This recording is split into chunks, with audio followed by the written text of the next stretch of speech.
दुख दर्द भव के सब मिटे, सतगुरु चरण नित से। दुख दर्द भव के सब मिटे, सतगुरु चरण नित से। गुरु भक्ति बिन कछु ना बने, में ही सकल संतन कही। गुरु भक्ति बिन कछु ना बने। श्री सद्गुरु महाराज की जय। परमाराध्य सद्गुरु महाराज गुरुदेव महर्षि संत सेवी परमानंद जी महाराज कटिहार के प्रबुद्ध सत्संग प्रेमी महान भाव माता एवं बहनों, आज जो यह सत्संग का कार्यक्रम है, हमारे स्वर्गीय नवीन चौधरी बाबू की पुण्यतिथि है। एक तृतीय पुण्यतिथि है और उनकी जो धर्म पत्नी है संगीता चौधरी, उनके द्वारा यह आयोजित सत्संग है। हमारे आदरणीय नवीन बाबू की जो संतान है, एक है आतुर चौधरी, उनके पुत्र हैं, और उनकी सुपुत्री है निधि रंजन चौधरी। शिक्षित परिवार के हैं और बच्चे सब पढ़ रहे हैं। सुनते हैं वो भी शिक्षक थे, और जब शिक्षक वो थे तो शिक्षा वो तो दिए ही होंगे बच्चों में, परिवार में। सत्संग प्रेमी होने के नाते अपने अंदर में वो संस्कार जरूर समाहित किए होंगे, अच्छे संस्कार लेकर के वो गए होंगे। जैसा ज्ञात हुआ कि अस्वस्थ चल रहे थे, अचानक हार्ट अटैक हो गया। शरीर है, कब क्या हो जाएगा कोई पता ही नहीं है। लेकिन यदि इस मरणशील शरीर में भक्ति का संस्कार यदि डाल देते हैं, तो वह शरीर भले मरणशील है, लेकिन उसके अंदर में जो जीवात्मा है वो अमर है। तो संस्कार जब डालते हैं तो व्यक्ति भी अमर हो जाता है। तो संस्कार लेकर के वो गए नवीन बाबू, और शिक्षा देकर के गए। हम लोगों को एक दिशा निर्देश करके गए, जो उनके परिवार वाले हैं उनको सिखा के गए, समझा के गए, बता के गए। जीवन को किस तरह से इस संसार में संवारेंगे, सजाएंगे, यह सीख उन्होंने अवश्य दी है। तो हम लोग उनके इस पुण्यतिथि पर श्रद्धांजलि अर्पित करते हैं, और गुरु महाराज की उन पर विशेष कृपा थी, और कृपा है भी, कृपा रहेगी भी। संस्कार लेकर के जो गए हैं, मनुष्य का शरीर अवश्य मिला होगा। यही भक्ति बीज का कमाल है। भक्ति बीज बिन से नहीं, जो जुग जाए अनंत, ऊंच नीच घर जन्म ले तो संत को संत। यह जो भक्ति का बीज है, यह साथ जाता है, संस्कार काम आता है। तो नवीन बाबू ने जो संस्कार अपने साथ ले गया है, उसी संस्कार के अनुरूप उनको अच्छा शरीर मिलेगा, ऐसा उम्मीद करते हैं। हम लोग भगवान श्री राम के उपदेश को सुन रहे थे मानव शरीर की उपादेयता, विशेषता,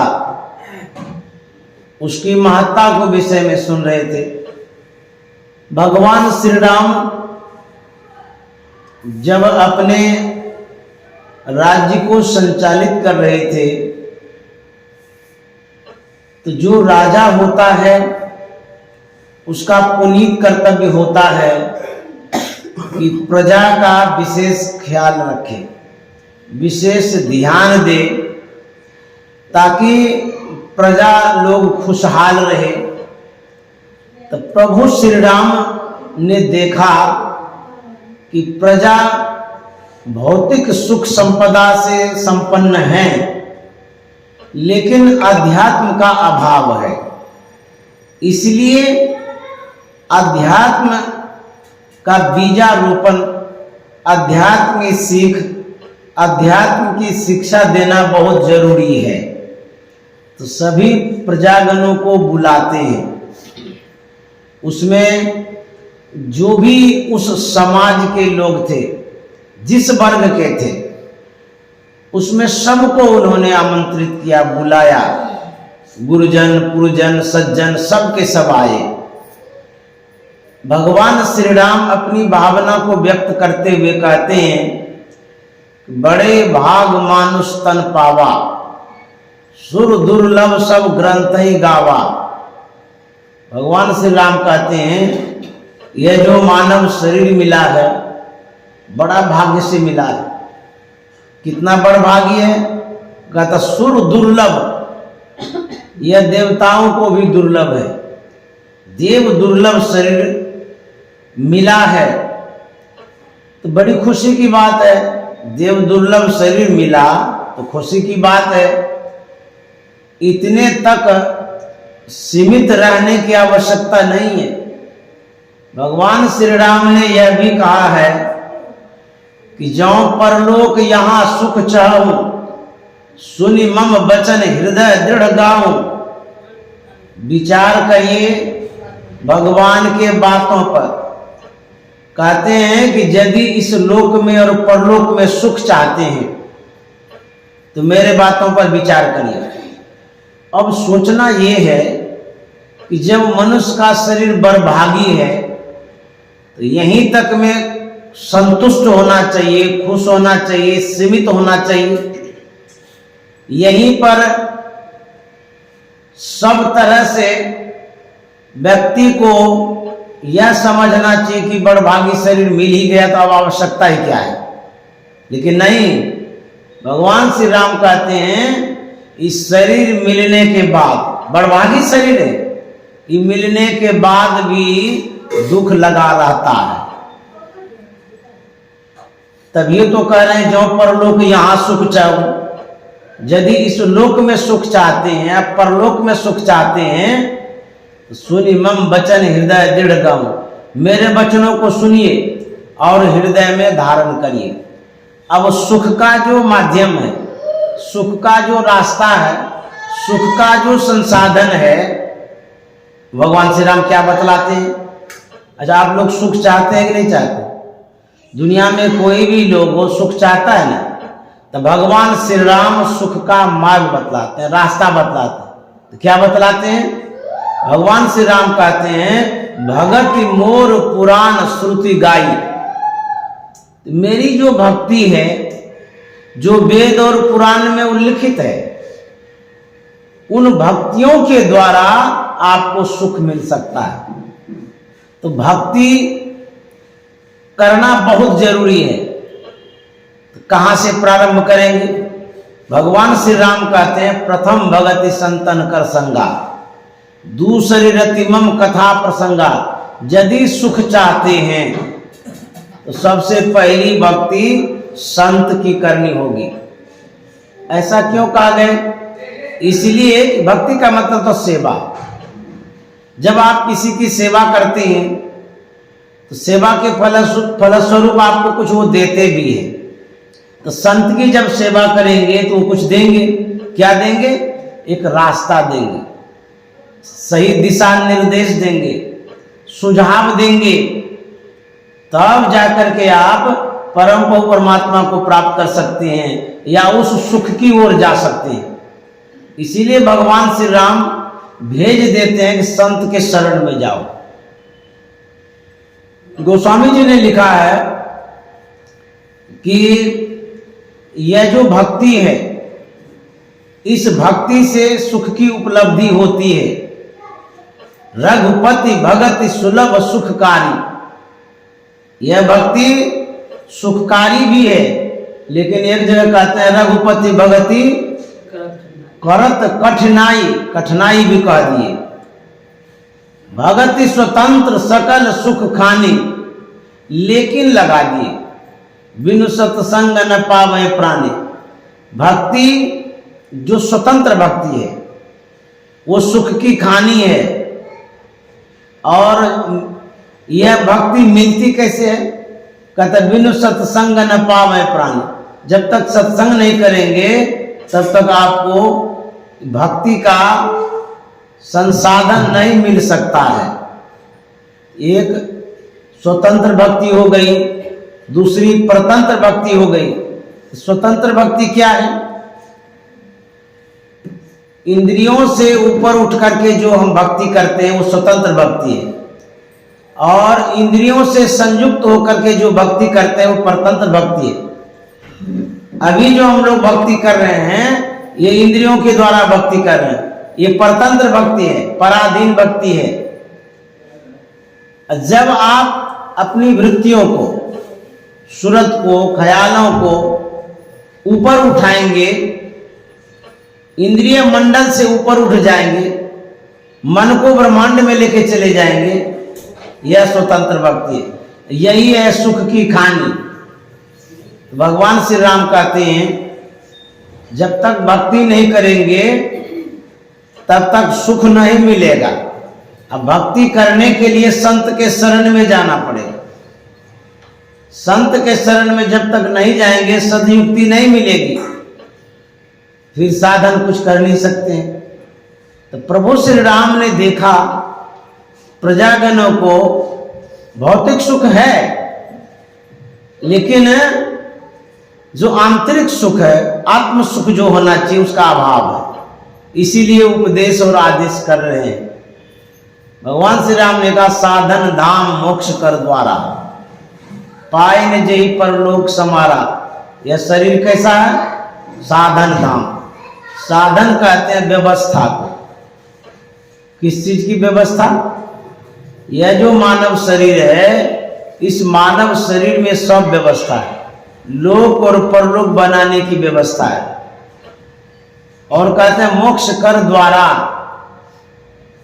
जो मुक्ति प्राप्त करना चाहते हैं उसका द्वार इसी शरीर में है। द्वार किसे कहते हैं?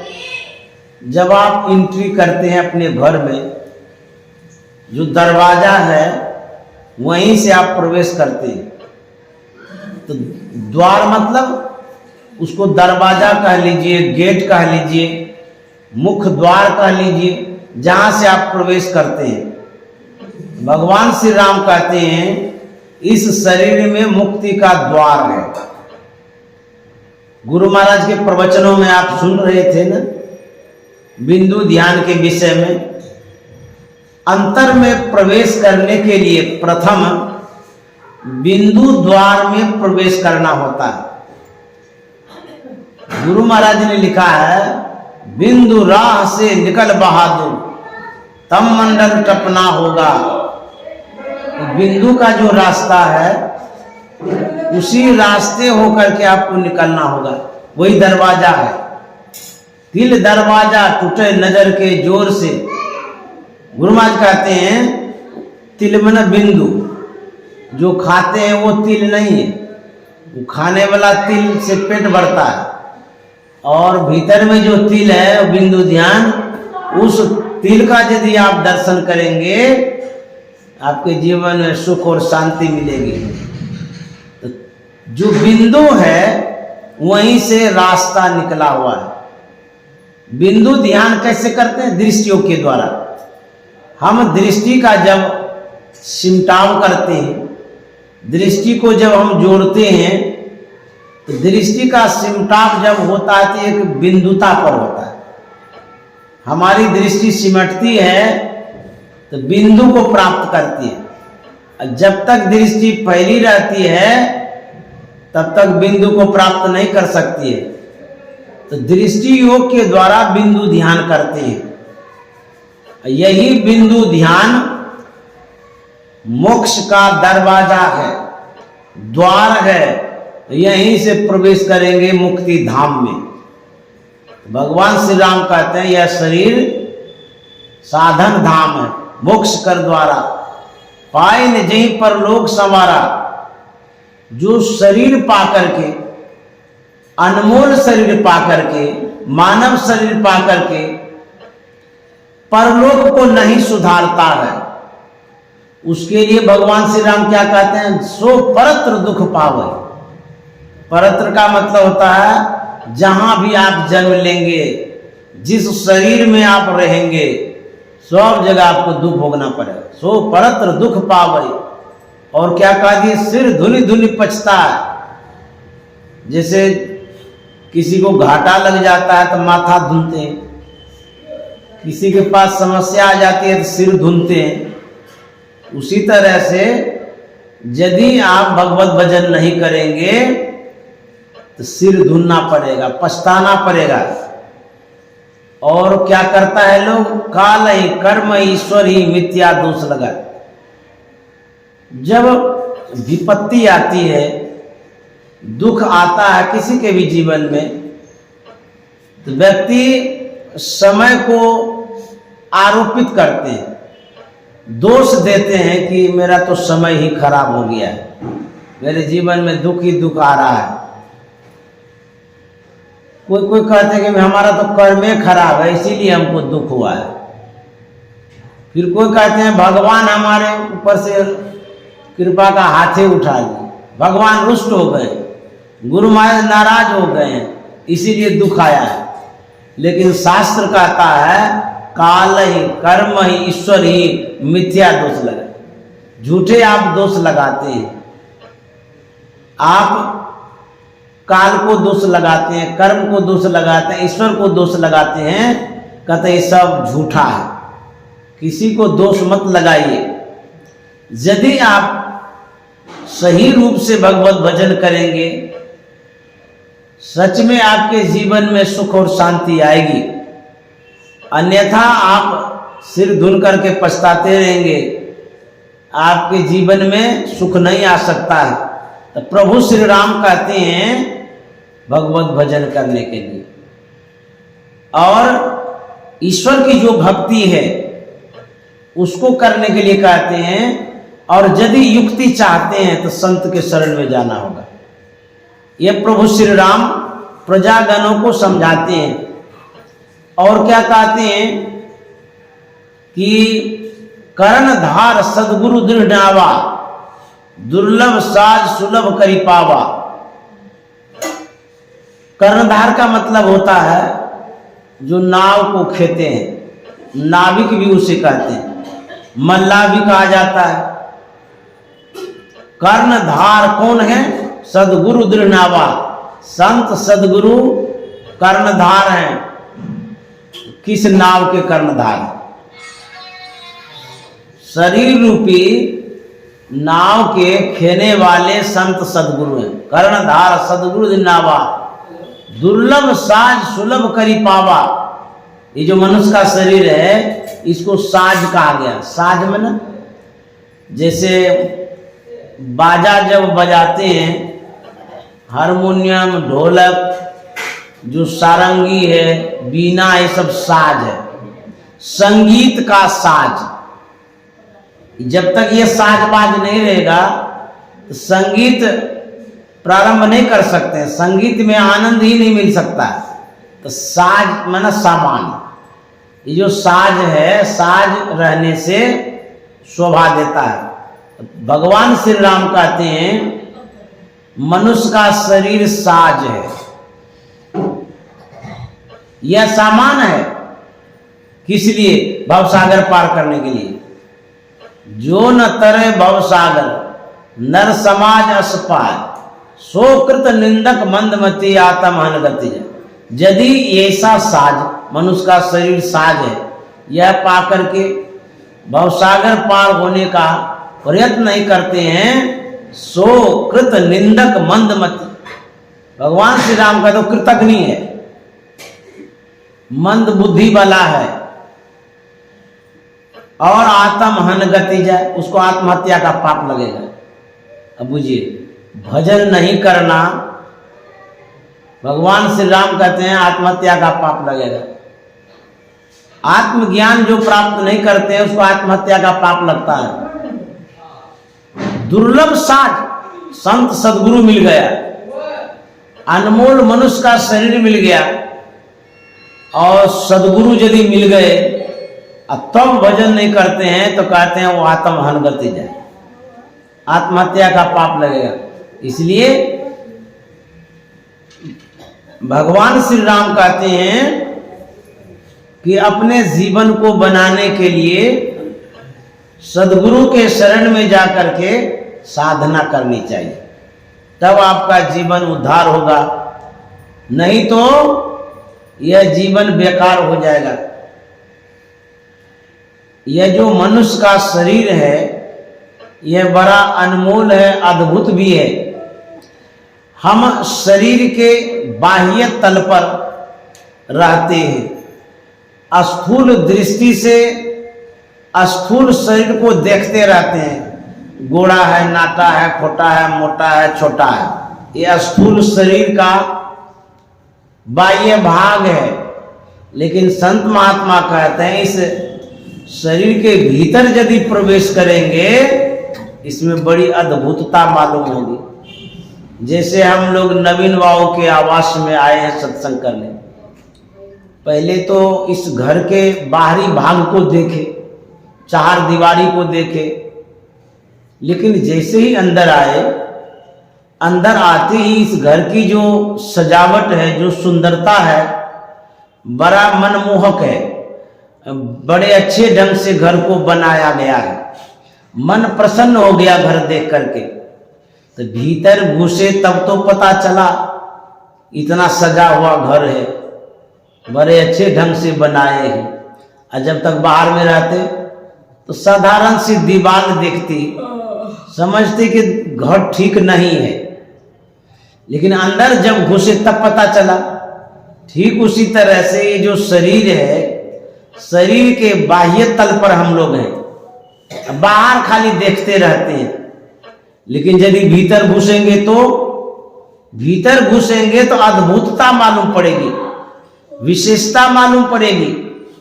3.5 हाथ का शरीर जरूर है, लेकिन इसमें स्पेस कितना है, जगह कितनी है? बहुत जगह है। ज्ञान संकलित तंत्र में लिखा हुआ है, देहस्था सर्व विद्याश्च, देहस्था सर्व देवता, देहस्था सर्व तीर्थानि, गुरुवाक्य न लभ्यते। अब कल्पना करिए इस शरीर में जगह कितनी है। क्या ये गलत कहा गया है? ज्ञान संकलित तंत्र इस साधारण तंत्र नहीं है, साधारण ग्रंथ नहीं है। कहता इस शरीर में सब विद्या है, सब देवता है, सब तीर्थ विराजमान है, लेकिन गुरुवाक्य न लभ्यते। जिनको गुरु का ज्ञान नहीं मिला है, जिसने दीक्षा प्राप्त नहीं किया है, उसके लिए दुर्लभ है। कोई कहेंगे 3.5 हाथ का शरीर है, इस शरीर में हाड़ है, मांस है, चमड़ा है, खून है, पैखाना है, पेशाब है, ये सब भी है, और इतना चीज और कैसे घुस गया? हड्डी भी तो है। सप्त धातु का काया पिंजरा, तामाई जुगत बिन सुआ। सदगुरु मिले तो उभरे बाबू, नहीं तो परलय हुआ।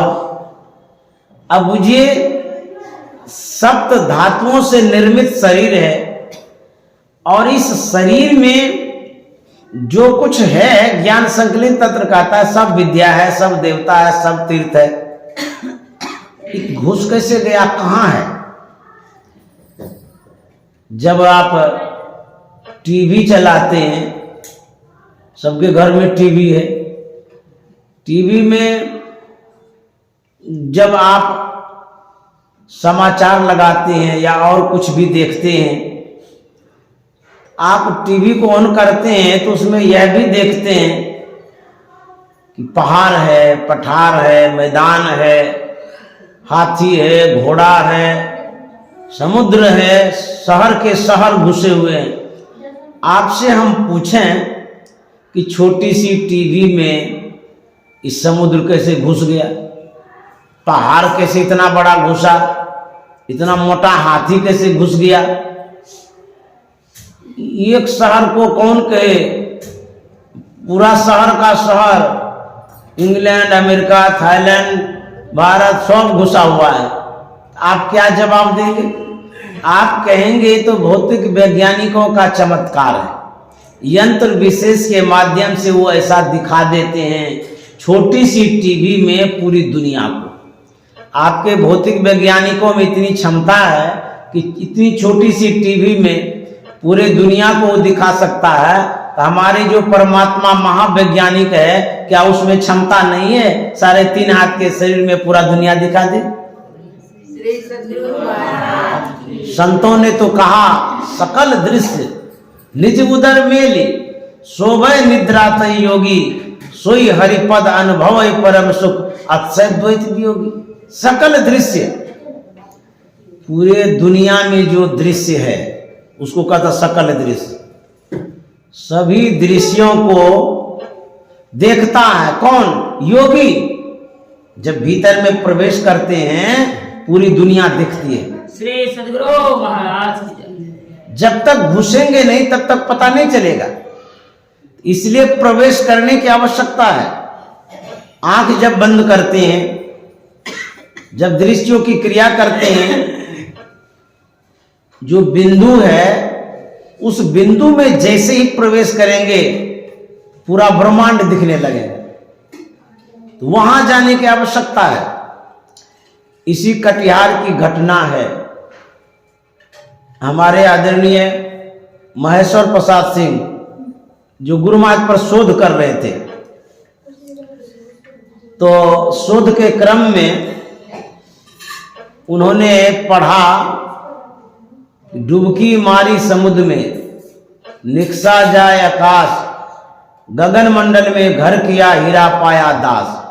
बड़े विद्वान आदमी थे, शोध कर रहे थे, तो कहना ही क्या है। जब वो संतवाणी को पढ़ते हैं तो उनको था नहीं लगता है, समझ में बात नहीं आती है। महेश्वर बाबू क्या सोचते हैं कि कोई भी समुद्र में डुबकी लगाएगा पताल जाएगा कि आकाश जाएगा। तो कबीर साहब कैसे कहते हैं कि निकसा जाए आकाश, ऊपर कैसे जाएगा? तो नीचे जाएगा ना। तो समझ में बात नहीं आई, तो परमाराध्य सदगुरु महाराज के पास गए, जिज्ञासा किए कि हुजूर जो कबीर साहब ने लिखा है कि डुबकी मारी समुद्र में निकसा जाए आकाश, गगन मंडल में घर किया हीरा पाया दास, ये तो समझ में बात नहीं आती है। कोई भी डुबकी मारेगा तो पताल जाएगा कि आकाश जाएगा। तब गुरु महाराज ने कहा था कि महेश्वर बाबू कबीर साहब की दूसरी वाणी नहीं पढ़े हैं, कबीर काया समुद्र है अंत न पावे कोई, मृतक होके जो रहे मानिक लावे सो। यह जो काया है शरीर, यही समुद्र है। इसी काया रूपी समुद्र में संत महात्मा डुबकी लगाते, साधक डुबकी लगाते, तो कहते हैं कि यही समुद्र है। तब महेश्वर बाबू ने कहा हाँ हुजूर समझ गए। तो हमारे शरीर में समुद्र के समान जगह है,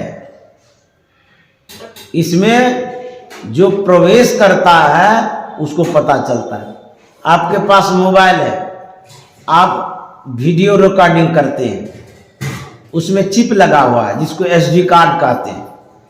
जितना जीबी का हो, 8 GB का, 16 GB का, 32 GB का, 128 GB का, जितना GB का हो, तो जब आप रिकॉर्ड करते हैं, चाहे उसमें ऑडियो हो वीडियो हो, तो उसमें स्टोर होता है, जमा होता है। तो कितना जमा होता है? जितना स्पेस है, जय जीबी का आप चिप लगाए हैं उतना स्टोर होगा, होता है ना।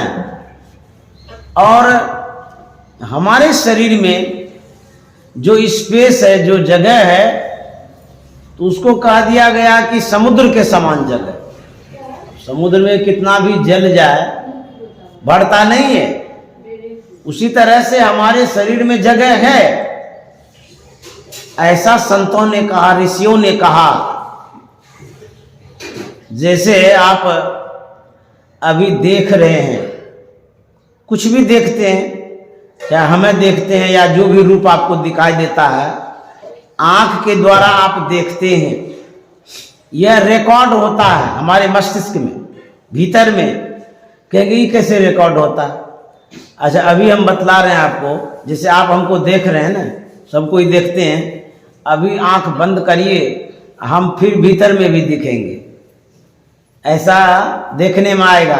जैसे आंख बंद करिएगा तो भीतर में भी रंग रूप जो कुछ देख रहे हैं दिखने में आएगा। तो जब तक वहां जमा नहीं होता है तो दिखता कैसे?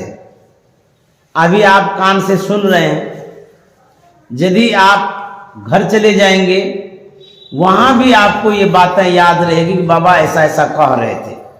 तो वहां जब तक टेप नहीं होता है तो फिर वो यादें कैसे रहती है? तो परम प्रभु परमात्मा ने इस शरीर में बहुत कुछ दिया है, चिप लगा के दिया है, उसमें स्टोर होता है। हम जो कुछ भी सुनते हैं, समझते हैं, हमारे अंदर में जो चित्त है उसमें स्टोर होता है, जमा होते रहता है।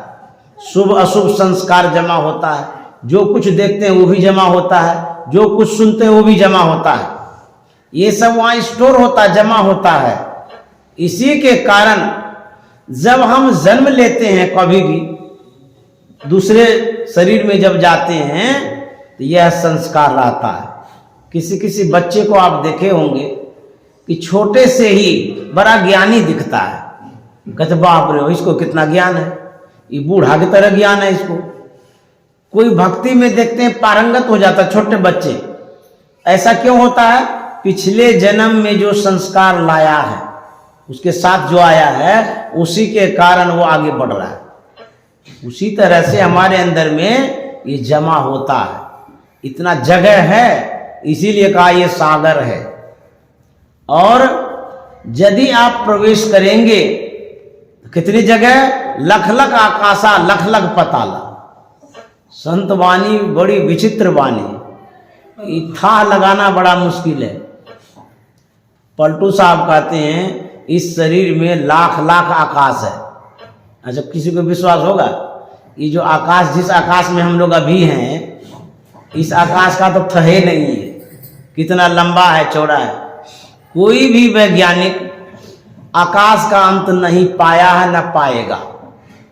ये जो बाह्य आकाश है, जो स्थूल मंडल है, इसका था नहीं पाया है। चाहे वो रॉकेट से ही क्यों ना यात्रा करे, जिसकी गति कितनी होती है, तब भी इस आकाश का था नहीं पा सकता है। और संत महात्मा कहते हैं इस शरीर में लाख लाख आकाश है। अब बुझिए तो, एक नहीं लाख लाख, लाख लाख आकाशा लाख लाख पताला। बुझिए कितना आकाश है। तो इसका थाह लगता है संत को। हमारे गुरु महाराज ने जो शोध किया, शरीर पर शोध किया, लेकिन अंतस्थल में शोध किया, भीतर जाकर। बाह्य शरीर में तो डॉक्टर लोग खोज करते हैं, बीमारी का पता लगा लेते हैं, लेकिन संत महात्मा भीतर जाकर के शोध करते हैं। कितनी गहरी शोध है, कितना गहन विषय है ये, भीतर जाकर के शोध करना कि कितनी इसमें जगह है, क्या क्या है इस शरीर में। अब संत के पास कौन सा वैसा यंत्र है जो ढूंढ पाते हैं? यही युक्ति है, यही गुरु युक्ति है। हमारे गुरु महाराज ने लिखा है, एक बिंदुता दूरबीन हो, दूरबीन क्या करे, पिंड में दरस ब्रह्मांड हो, बाहर में क्या फिरे। देखिए, जो एक बिंदुता है, जो बिंदु ध्यान आप करते हैं, उसकी संज्ञा दूरबीन की है। आप वैज्ञानिक को देखे होंगे, इंजीनियर सबको, सड़क जो बनाता है उसके पास दूरबीन होता है। उस दूरबीन से वो देखता है कि कहाँ ऊंचा है, कहाँ नीचा है, कहाँ टेढ़ा है, मेढ़ा है, तो दूर तक देख लेता है दूरबीन से। तो गुरु महाराज कहते हैं सभी मानव के अंदर में दूरबीन है, एक बिंदुता रूपी दूरबीन है। अब बुझिए कहां से कहां तक देख पाते हैं इससे। गुरु महाराज की कहानी आप लोग सुने होंगे, मैं दोहरा देता हूं। गुरु महाराज कुप्पा घाट में थे। उन्होंने महर्षि संत सेवी जी महाराज को आदेश दिया, कार्य विशेष के कारण कटिहार आने के लिए। कोई काम था गुरु महाराज का। महर्षि संत सेवी जी महाराज को बोले कि आप कटिहार जाइए, अमुक काम करके आप आइए। तो महर्षि संत सेवी जी महाराज ने कहा था कि हुजूर आज तो जाता हूं, उसमें समय लगेगा, 1-2 रोज लगेगा, तब आऊंगा। उस समय पुल नहीं बना था, नाव से पार होते थे। भागलपुर में जो गंगा है तो नाव से पार होना होता था। तो गुरु महाराज ने बोला ठीक है जाइए। तो हुजूर यहाँ आ गए, कटिहार जो काम था वो कर लिए। संयोग से उसी दिन लौट आए। तो लौट आए तो हुजूर जा रहे थे, नाव पर चढ़ कर के पार होना था। और गुरु महाराज देखिए कुप्पा घाट से ही देख रहे थे कि ये कहाँ कहाँ जा रहे हैं, क्या क्या कर रहे हैं, कैसे लौट रहे हैं। एक बिंदुता दूरबीन के विषय में हम बता रहे हैं। तो संपादक जी जो थे अच्युतानंद जी महाराज, उनसे गुरु महाराज ने कहा संपादक जी संत सेवी जी आ रहे हैं, गाड़ी लेकर के जाइए, उन्हें लेकर के आइए। तो बरारी घाट आना होता था। आज्ञा पाकर के वो बरारी घाट आ गए गाड़ी लेकर के। संत सेवी जी महाराज नाव पर हैं, अब नाव किनारे लगेगी। जैसे ही गाड़ी पर नजर गई तो साथ में एक और सज्जन थे। उसने कहा कि बाबा आपके लिए गाड़ी गुरु महाराज भेज दिए हैं। संत सेवी जी महाराज ने कहा नहीं नहीं, मेरे लिए गाड़ी क्यों भेजेंगे। तो गुरु महाराज से तो मैंने कहा आज नहीं आएंगे, समय लगेगा काम करने में, वो किसी और के लिए भेजे होंगे। बोले नहीं नहीं, और किसी के लिए नहीं भेजे, आप ही के लिए भेजे होंगे। बोले नहीं नहीं, ऐसा हो नहीं सकता। जैसे ही उतरते हैं तो संपादक जी ने कहा महर्षि संत सेवी जी महाराज से कि आपके लिए गुरु महाराज ने गाड़ी भेजा है। श्री सद्गुरु महाराज की जय। हुजूर कहते हैं ये कैसे हो गया। गुरु महाराज से तो कह के आए थे कि आज नहीं लौट आएंगे, लेकिन वो गाड़ी भेज दी, इसका मतलब वो देख रहे थे। अब संत की दृष्टि कैसी होती है, कहां से कहां देख लेते हैं। संत की दृष्टि अनंत होती है। क्यों ऐसा होता है? इसीलिए बिंदु मनोलयं कृत्वा दूरदर्शन मापनुयात्, नादे मनोलयं कृत्वा दूर श्रवण कारणम, ये उपनिषद में लिखा हुआ है। इसका मतलब हुआ बिंदु में जब मन को लय करते हैं तो दूरदर्शन प्राप्त होता है। दूरदर्शन का मतलब टीवी, नाम रखे हैं ना दूरदर्शन आजकल के लोग।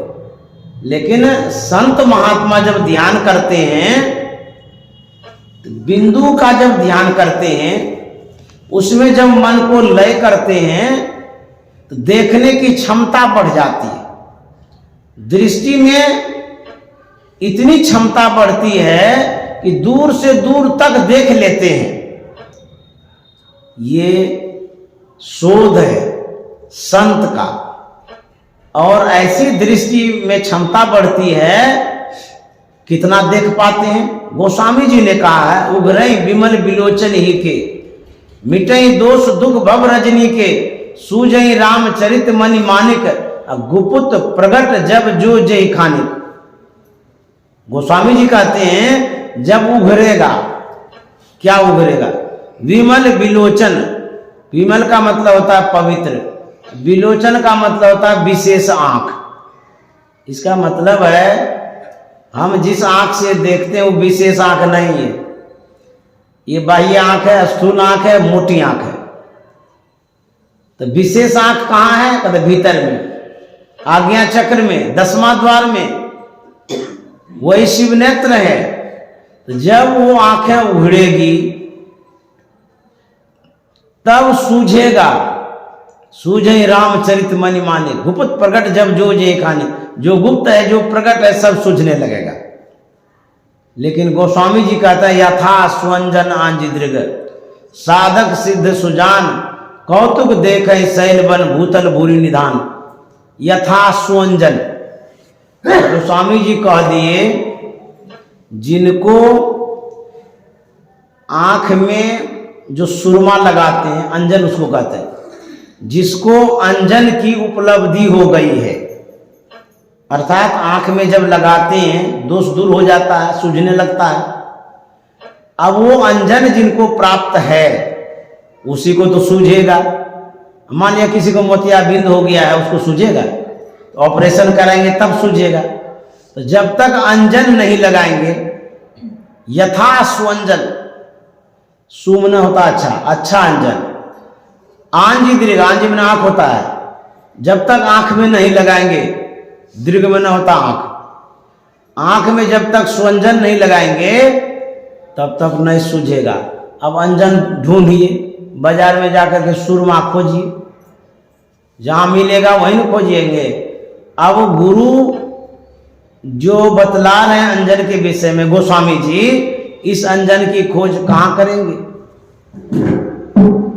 गोस्वामी जी ने ही लिखा है, गुरुपद रज मृदु मंजुन अंजन, नयन अमीय दीर्घ दोष विभंजन। अंजन का भी पता है, रामचरितमानस में है गुरुपद रज, गुरु के चरण कमल में वो रज है, धूल है। कहते हैं मृदु मंजुन अंजन, मृदु में तो मीठा, और सुंदर भी है अंजन। नयन अमीय, आंख के लिए अमृत है, नयनामृत है। जैसे आप लगाते हैं आंख में तो दोष दूर कर देता है, त्रिग दोष विभंजन, आंख के दोष को दूर कर देता है। अब संत सदगुरु के चरणों में जो धूल है उसकी खोज करिए। अब जो धूल है उस विषय में समझना बहुत जरूरी है। सड़क पर पड़ी हुई जो धूल है वो चरण में लग जाती है चलने से। कोई कोई संप्रदाय वाले में जब महात्मा आपके घर पर आता है उसके चरण को धोते भी है, और कोई कोई आंख भी लगाते हैं उस नख में, जो चरण का नख है। पढ़े होंगे इसीलिए, या कोई बता दिया होगा। मान लीजिए आपके गुरुजी के पैर में साल भर 6 महीना से नख नहीं कटा हुआ हो, और उसमें कहीं आप आंख लगा दिए, अब आंख की ज्योति खत्म हो जाएगा, आंखें फूट जाएगी, इतना नुकीला होता है। तो वो जो नख है वो नख स्थूल नख है, बाह्य नख है। जो आप धोते हैं चरण को वो बाह्य धूल है, वो असली धूल नहीं है। असली धूल क्या है? गुरु महाराज ने रामचरितमानस में लिखा है, बालकांड में ही लिखा हुआ है कि 3 तरह की धूल होती है। एक होती है स्थूल धूल, जैसे शरीर में भस्म लगाते हैं, स्थूल धूल है, भस्म रमा लेते हैं। टीका लगाते हैं, स्थूल धूल है। पैर में जो लगता है स्थूल धूल है। एक धूल ये हो गया, सब कोई जानते हैं। दूसरी धूल है नैसर्गिक आभा रूप। किसी भी व्यक्ति के पास आप जब बैठते हैं तो उसकी आभाएं होती है। तो संत महात्मा जो ध्यान करते हैं, ध्यान करने के बाद जब अंतर में ज्योति की प्राप्ति होती है, प्रकाश उपलब्ध जब होता है, वह भी आभा है। वह जो आभा है उसको भी धूल कहा गया है, नैसर्गिक आभा रूप धूल। यदि वह धूल, प्रकाश वाला धूल आप मस्तिष्क में लगाते हैं या आंख में लगाते हैं, उस धूल में इतनी क्षमता है आपके अंदर में दिव्य दृष्टि हो जाएगी, सूझने लगेगा। वह धूल ढूंढना जरूरी है, और ढूंढने से बाहर में कहीं धूल नहीं मिलेगी, ध्यान करने से मिलेगी। एक भजन मैं गाता हूं, सतगुरु तेरे चरणों की थोड़ी धूल जो मिल जाए, सतगुरु तेरे चरणों की थोड़ी धूल जो मिल जाए, सच कहता हूँ भगवन तकदीर बदल जाए, सतगुरु तेरे चरणों की। इसमें जो प्रार्थना है, जो मांग है, कहते हे सदगुरु आपके चरणों की धूल यदि मिल जाए तो तकदीर बदल जाएगी। तो सबको इस बात को नहीं समझ पाते वो धूल क्या है। गाते बढ़िया से, भावुक होकर के गाते हैं, भावनाओं में गाते हैं, भक्ति में गाते हैं, अच्छा भी लगता है सुन करके, लेकिन इस बात को समझना जरूरी है वो धूल क्या है। वही संत सदगुरु के चरणों की धूल है। गुरुपद रज मृदु मंजुलंजन, नयन अमीय दीर्घ दोष विभंजन। सदगुरु का चरण क्या है? गुरु महाराज ने लिखा है, पद नख बिंदु धरी मन दृष्टि धीरे करी, नख तेंदु भानु में गुरु रूप पावे। ये गुरु का रूप क्या है? जो ध्यान करते हैं एक बिंदुता की जो प्राप्ति होती है वो चरण है। बिंदु चरण है, बिंदु नख भी है, यही चरण नख है। और कहते हैं जो सूर्य और चंद्र का दर्शन करते हैं ये गुरु का रूप है, ये गुरु का रूप है। तुम्हारे ज्योत स्वरूप तुम्हारे धुन रूपा, परखत रहूं निस दिन गुरु करु दया अनुपा। गुरु महाराज कहते हैं, हे गुरुदेव आपकी जो ज्योति है, जो प्रकाश है, और आपकी जो आवाज है, तुम्हारे धुन रूपा, यह दोनों रूप है आपका। ज्योति और शब्द ये गुरु का रूप है। चरण क्या है? तो बिंदु, बिंदु चरण है, और नख भी बिंदुए है, और रूप क्या है? प्रकाश और शब्द। ये दो रूप है ऐसे गुरु का। जब आप ध्यान करेंगे तब आपकी दृष्टि खुलेगी और तब आपको सूझने लगेगा। यही हमारे भगवान शिव ने किया था। जब शिव तीसर नयन उघारा, चितवत काम भय उजरी छारा। भोले बाबा ने जब उन्मेष किया, उघारा आंख को, जो भीतर का आंख है, तब उसको यह दृष्टि प्राप्त हो गई, दूर दूर तक वो देखने लगे। तो इस तरह से हमारे अंदर में भी वह संसाधन है, व्यवस्था है। घुसेंगे तब ना, बाहर में रहेंगे तो कैसे होगा? जैसे एक समुद्र है, समुद्र में अगाध जल राशि है, और समुद्र में बहुत कुछ रहता है, तरल पदार्थ, ठोस पदार्थ, ढेरी तरह का उसमें सामान रहता है। अच्छा, कोई आदमी समुद्र के किनारे जाता है, घोंघा सितवा चुनता है, वही चुन करके घर आ जाता है। कोई जाल लेकर के जाता है, उससे मछली निकालता है। कोई विशेष संसाधन लेकर के जाता है, विशेष गोताखोर, तो समुद्र के अंतस्थल भीतर में घुस करके विशेष पदार्थ पाता है। ठीक उसी तरह से यह जो शरीर है, इस शरीर में जो डीप में जाता है, गहराई में जाता है, भीतर में जाता है, उसी को इस शरीर का थाहा लगता है। वही इस शरीर के भीतर के पदार्थ को पाता है, अन्यथा बाहर में घूमते रहिए कुछ नहीं मिलेगा। तो संत महात्मा ध्यान करते हैं, ध्यान करके घुसते हैं भीतर, स्थूल सूक्ष्म कारण महाकारण कैवल्य, ये जो परत है, ये जो केंद्र है, ये जो आवरण है, इसको पार करती है। गुरु महाराज ने कहा स्थूल सूक्ष्म कारण महाकारण कैवल्य से पार, तन में पिल पांचों तन पारा। गुरु महाराज कहते हैं कि ये जो तल है इसको पार करो, भीतर घुसेंगे तब पता चलेगा। तो यह जो शोध है संतों का, ये आज का नहीं है, प्राचीन काल से ध्यान करते करते करते, साधना करते करते भीतर के रहस्य को जान पाए। जैसे मान लिया जाए आजकल के जो डॉक्टर हैं, शुगर की दवाई की खोज कर लिए, टीबी की दवाई की खोज कर लिए, दमा की दवाई की खोज कर लिए, बीपी की दवाई की खोज कर लिए, लेकिन पहले ऐसा नहीं था, पहले लोग मर जाते थे। आजकल दवाई जो इजाद किए, दवाई देते हैं आप ठीक हो जाते हैं।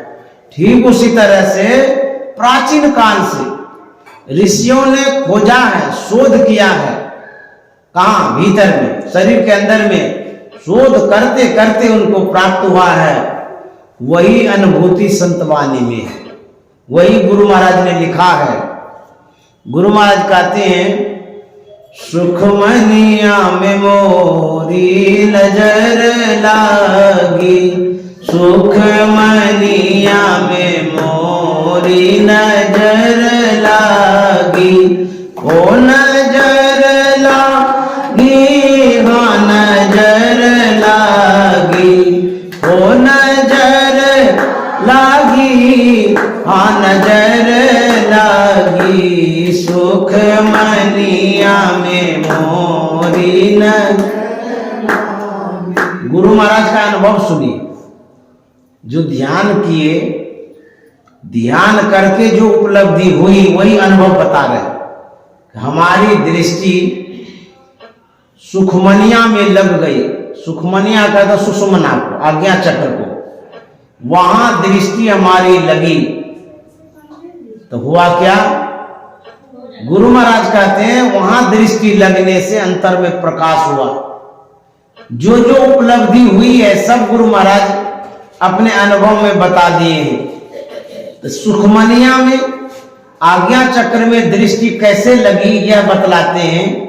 अगल बगल कहूँ दृष्टि न डोले, अगल बगल कहूँ दृष्टि न डोले, सन्मुख बिंदु पकड़ लागी, हाँ सन्मुख बिंदु पकड़ लागी, सुखमनिया में मोरी नजर।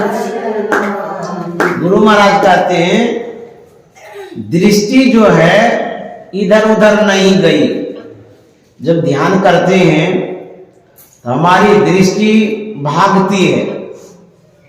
दृष्टि किसे कहते हैं? जो हम ख्यालों में देखते हैं, जो हमारी चेतन धार है उसको दृष्टि कहते हैं। ये आंख जो है इसमें दृष्टि की शक्ति है, इसे दृष्टि नहीं कहते, इसमें जो शक्ति है उसको दृष्टि कहते हैं। तो हमारी दृष्टि भागती रहती, चंचल होती है। आंख बंद करने के बाद आप देखिएगा कि भागती है, कहेंगे भागता तो मन है। तो गुरु महाराज ने कहा है मन और दृष्टि का समन्वय है, मिलन जुलन है। जहां दृष्टि जाएगी वहीं मन जाएगा, जहां मन जाएगा वहां दृष्टि जाएगी। तो मन और दृष्टि एक ही है, दोनों का मिलन जुलन है। तो मन कितना भागता है, आंख बंद करते हैं कहां से कहां चला जाता है। तो गुरु महाराज कहते हैं अगल बगल कहो दृष्टि न डोले। यदि दृष्टि नहीं भागे, मन नहीं भागे, तब सन्मुख बिंदु पकड़ लाए। तो जब तक चंचलता रहेगी तब तक बिंदु की प्राप्ति नहीं होगी। स्थिरता होगी तभी बिंदु की प्राप्ति होगी। मन बहुत भागता है, जह जह मन भग जाए ताई तह तह से तत्क्षण फेर फेर ले आए लगाइए ध्येय में अपन। गुरु महाराज कहते हैं मन भागता है उसको लौटा करके लाइए। हमारा काम है लौटाने का, मन का काम है भागने का। जैसे मान लिया आपके घर में बच्चा है, कितना भागता है, तो भागता है इसका मतलब क्या छोड़ देंगे बच्चे को? अरे बच्चा से नहीं लगा हुआ है क्या? कभी नहीं छोड़ेंगे, कितना भी बदमाशी करे वो पकड़ पकड़ करके लाइएगा। उसी तरह से आपको यदि मन से लगाव है, ये मन को फुसला पंगला करके लगाइए लक्ष्य में। जहाँ जहाँ मन भग जाए ताई तह से तत्क्षण फेरी फेरी ले आए लगाइए ध्येय में जाए पर, बार बार उसको लौटा लौटा करके लाइए। कबीर साहब ने कहा है यह मन कैसा है? बड़ा बदमाश, बड़ा चंचल है। यह मन जालिम जोरी बरजे नहीं माने, यह मन जालिम जोरी बरजे नहीं माने, बरजे नहीं माने, बरजे नहीं माने, बरजे नहीं माने, बरजे नहीं माने, बरजे नहीं माने, बरजे नहीं माने, यह मन जालिम जोरी बरजे नहीं। कबीर साहब कहते हैं ये मन बड़ा धोखेबाज है, जालिम है, ठगते रहता है और हम ठगाते रहते हैं। बहुत धोखाबाज है। जिस काम को नहीं करना चाहिए वही काम करता है, जिस काम को करने से हम मनाही करते हैं वही बार बार करता है। इतना बदमाश है ये। और जब मना करते हैं तो मानता ही नहीं है। ऐसा क्यों होता है? जैसे मान लीजिए बच्चा को आप मनाते हैं, नहीं मानता है तो जबरदस्ती पकड़ करके लाते हैं, दो चार तमाचा भी दे देते हैं, बैठा देते हैं। अच्छा मान लिया जाए आपके सामने में कोई नामी ग्रामी पहलवान हो, हट्टा कट्टा पहलवान, और उसको आप मनाना चाहते, वो नहीं मानता है, क्या जबरदस्ती कर सकते हैं? आप ही को उठा के पटक देगा। क्यों? उसके पास बहुत शक्ति है। ठीक उसी तरह से हमारा जो मन है ये साधारण नहीं है, और जबरदस्ती करिएगा ना आपको उठा के पटक देगा। बहुत बदमाश है। मन के विषय में कहा गया है इंद्रिया नाम मनोनाथो मनोनाथस तो मारुत है। अब बुझिए कैसा मन है? इंद्रियों का नाथ है। नाथ मन होता राजा, मालिक। अब कोई राजा हो और उसके साथ कोई प्रजा लड़ना चाहे और वो भी अकेले हो, तो क्या उस राजा को परास्त कर सकते हैं? अरे तुरंत जेल में बंद कर देगा। तो मन राजा है, सभी इंद्रियों का अगवा, हेड है, अकेले नहीं है, दल फौज है इसके साथ। अब इसके साथ प्रेम से बात करेंगे, मना करके फुसला करके ना बात करिएगा। जबरन करना चाहेंगे ना, ये अपना फौज के साथ आप पर चढ़ाई कर देगा। तो इंद्रियों का नाथ मन राजा है, इसको मना करके जैसे भी हो वैसे मनाना पड़ेगा इसको। तो कबीर साहब कहता बड़ा जालिम है, धोखेबाज है। तो मन मानता क्यों नहीं है? जैसे आप किसी कमजोर रस्सी में गाय को बांधिए तो रस्सी तोड़ देगी, और यदि सिक्कर में बांध दीजिए तो नहीं तोड़ सकेगी। उसी तरह से जिस बुद्धि के द्वारा इस मन को काबू करना चाहते हैं वह बुद्धि हमारी कमजोर है। बुद्धि रूपी रस्सी में मन को हम बांधते हैं, लगाता ही नहीं है। क्यों? हमारी बुद्धि ही कमजोर है। तो जो भौतिक बुद्धि है उस बुद्धि में उतनी ताकत नहीं है कि इस मन को बांध ले। तब जो आध्यात्मिक बुद्धि है, संत सदगुरु प्रदत्त जो बुद्धि है, उस बुद्धि में मन को बांध सकते हैं। देखिए रस्सी एक तरह की नहीं होती, सुतली की रस्सी, लोहे की रस्सी, रेशम की रस्सी, बहुत तरह की रस्सियां होती है, उसमें भी कोई पतली रस्सी, कोई मोटी रस्सी, कोई खूब मोटी रस्सी। उसी तरह से जब आप सत्संग करते हैं, ध्यान करते हैं, रस्सी जो है बुद्धि रूपी रस्सी वो धीरे धीरे मजबूत हो जाती है। अब मजबूत होते होते होते इतनी मजबूत हो जाती है कि मन को बांध लेती है, तब तो मन नहीं भागता है। श्री सदगुरु महाराज। तो कहते हैं, कबीर साहब कहते हैं, यह मन जालिम जोरेरी बर जय नहीं माने, बर जय नहीं माने, बर जय नहीं माने, बर जय नहीं माने। यह मन जालिम जोरेरी बर जय नहीं माने। जो या मन को पकड़ा चाहे, जो या मन को पकड़ा चाहे, भागत साकर तोररी बर जे नहीं माने, भागत साकर तोररी बर जे नहीं माने। यह मन जालिम जोररी बर जे नहीं माने। कबीर साहब कहते हैं, जो या मन को पकड़ा चाहे। अच्छा, मन को कौन पकड़ता है?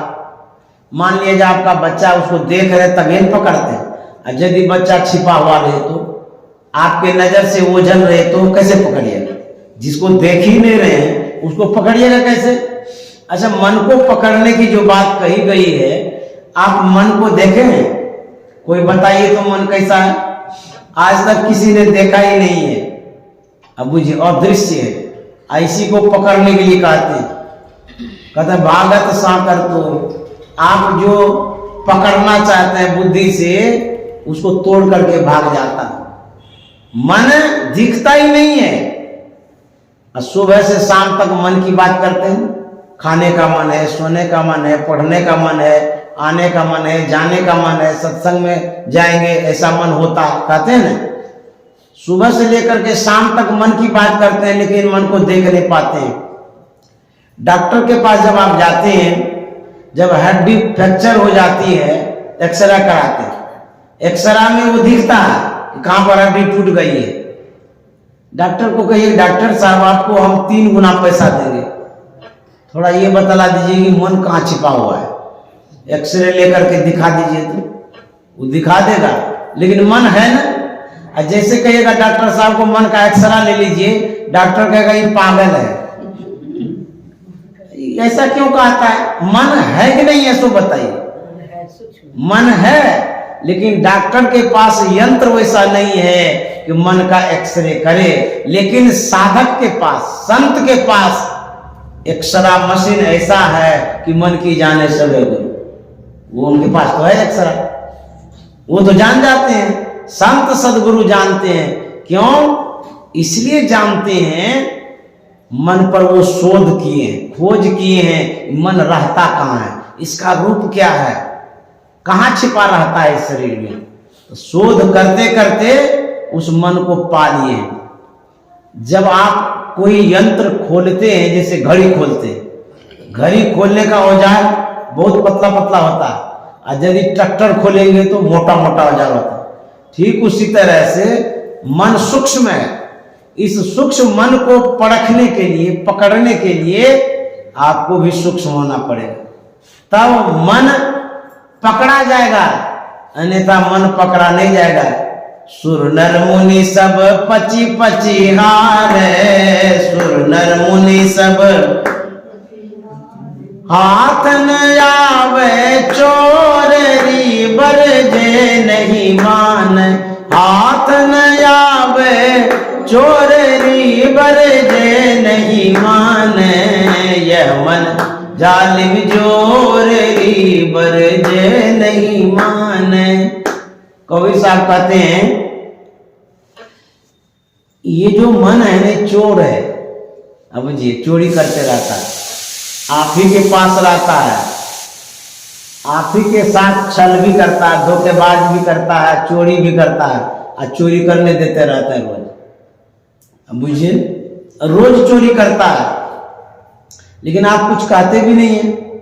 जैसे मान लिया जाए आपके दुकान पर कोई नौकर है, आपके सामने में ही सामान चुराता है, आप उसको कुछ नहीं कह पाते, इसका मतलब आप कमजोर है, डरते हैं नौकर से, इसीलिए कुछ नहीं कहते हैं कि मार देगा कि क्या करेगा। ठीक उसी तरह से मन चोरी करता है, आप कुछ कहते नहीं है, ये आपकी कमजोरी है। आप कमजोर हैं इसीलिए मन के साथ लड़ना नहीं चाहते, दिमागे नहीं लगाना चाहते, चोरी करता तो करने दो, कितना क्या करेंगे। जैसे सरकार की कोई वस्तुएं हो, सरकारी सामान, चोरी करता है, अफसर देखते रहता है, वो कहता जाने दीजिए हमारा क्या तो सरकार का है। ठीक उसी तरह से हम लोग मन को छोड़ दिए चोरी करने के लिए, जाने दीजिए चोरी करता तो करता है। अब चोरी रोज करता है, करते करते करते एक दिन सब समाप्त कर देता है। आए थे संसार में खाली हाथ और जाने जब लगे तब भी खाली हो गया। क्यों? ये मनवा खाली कर देता है। इसीलिए इस मन से सावधान रहने की आवश्यकता है, मन को परखने की आवश्यकता है, पहचानने की आवश्यकता है। कबीर साहब ने कहा कौन ठगवा नगरिया लूटल, ये ठग का नगर है, मन तो लूटता ही है, संसार का लोग भी लूटते रहता है, ठगते रहता है। तो जो साधक होता है कहता है जो मन पर असवार है बिरला साधु है। मन पर जो सवारी करता है, मन का सवारी जो करता है वही कोई बिरला होता है। तो जो ध्यान करेगा वही मन के विषय में समझेगा, जो ध्यान नहीं करेगा ये मन कहां ले जाके डुबा देगा उसको भी पता नहीं चलेगा, जिसको डुबाएगा। कबीर साहब ने कहा है जो हंसा सतगुरु की होई, जो हंसा सतगुरु की होई, राखत ममता छोररी बरजे नहीं माने, राखत ममता छोररी बरजे नहीं माने, यह मन जालिम जोररी बरजे नहीं माने। कबीर साहब निर्णय देते हैं, डिसीजन देते हैं, सुझाव देते हैं। क्या अंतिम में क्या कह दिए? जो हंसा सदगुरु की हुई। कहीं भी आप रहिए, किसी भी स्थिति में रहिए, कभी भी सदगुरु के शरण में ही जाना पड़ेगा। भगवान श्री राम ने कहा ना सदगुरु के शरण में जाइए, हमारे संतों ने भी कहा सदगुरु के शरण में जाइए, शास्त्रों में भी है सदगुरु के शरण में जाने के लिए कहा गया है। दुर्लभो विषय त्यागो दुर्लभम तत्व दर्शनम, दुर्लभा सहजावस्था सदगुरु कर्मम बिना। शास्त्र में भी है, संत भी कह रहे हैं, भगवान ने भी कहा सदगुरु के शरण में जाओ, और कबीर साहब कहते हैं जो हंसा सदगुरु की हुई। अब सदगुरु का होना उसके अनुसार चलना, उनके अनुकूल होना, अर्थात संत सदगुरु जो कहते हैं वैसा करना, ये सदगुरु का होना है। कहता जो हंसा सदगुरु की हुई और राखत ममता छोड़ी, मोह ममता से जो अलग हो जाते हैं, जो अनासक्त हो जाते हैं, कहता बचो गुरुन की ओटड़ी। ओट का मतलब होता है किनारा। माँ जो होती है आंचल के ओट में नन्हे मुन्ने को छिपा के रखती, किसी की नजर न पड़े, झांक के रखती है, उसको ओट कहते हैं, आंचल में छिपा के जो रखती है। तो कबीर साहब कहते हैं यदि आप बचना चाहते हैं गुरु ज्ञान रूपी ओट में छिपना रहे पड़ेगा, नहीं तो संसार की दृष्टि पड़ जाएगी तो बीमार हो जाइएगा, परेशान हो जाइएगा।